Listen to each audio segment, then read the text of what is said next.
Obama is in New York tonight. He's one of more than 120 presidents, prime ministers, and world leaders who are in the city. Tomorrow, President Obama will speak at the United Nations General Assembly. And then on Wednesday, Iranian President Mahmoud Ahmadinejad will speak. And his visit is already causing controversy. Eyewitness News reporter N.J. Burkett joins us live from the East Side. N.J. And Dave, that's right. The Iranian president, as you know, arrived in New York City over the weekend. He is not scheduled to address the General Assembly until sometime on Wednesday. But as you know, that day is Yom Kippur, the holiest day on the Jewish calendar. It is most certainly a scheduling coincidence, but there are those who say he should not be addressing the world body at all.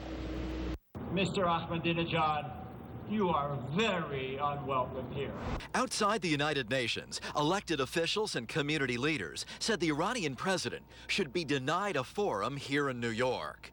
Then, just 90 minutes later, Mahmoud Ahmadinejad used his first opportunity to promote his nation's nuclear program while slamming Israel as an illegitimate nation that will eventually, in his words, be eliminated. We have witnessed that some members of the Security Council with veto rights have chosen silence with regard to the nuclear warheads of a fake regime, while at the same time they impede scientific progress of other nations. Ahmadinejad arrived in New York this weekend and was warned by the Secretary General about the risks of incendiary rhetoric. In recent years, many delegations have walked out as Ahmadinejad promoted 9/11 conspiracy theories and defended his nation's quest for nuclear energy. This year will be his final speech as his term as president of Iran is set to expire. But tonight, critics are bracing for what could be his most outrageous speech yet.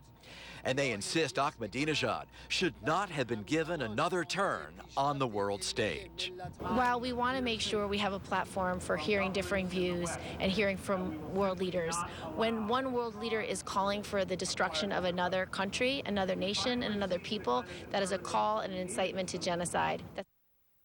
Now, Mrs. Gillibrand says Ahmadinejad should never have been issued a visa in the first place. Regardless, this could be his final trip to the United States.